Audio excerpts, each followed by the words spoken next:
For the snake naman, 1929, 1941, 1953, 1965, 1977, 1989, 2001, 2013, and 2025.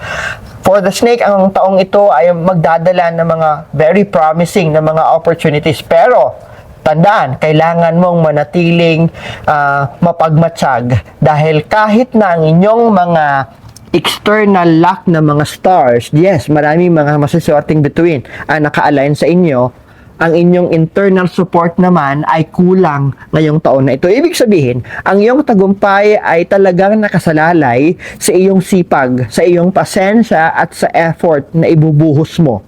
May mga magagandang oportunidad sa aspetong pera at pinansyal, pero ang iyong income ay maaaring maging unstable na may potensyal para sa parehong mataas na gains o di naman kaya significant na mga pagkalugi.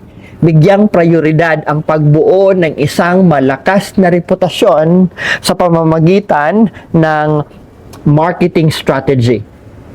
Steady ang inyong income, pero may mabigat na paggastos sa loob ng pamilya.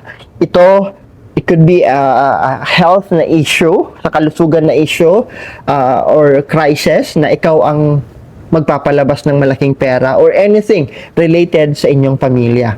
Kaya mas mainam you communicate with your family para alam mo palagi ang mga nangyayari.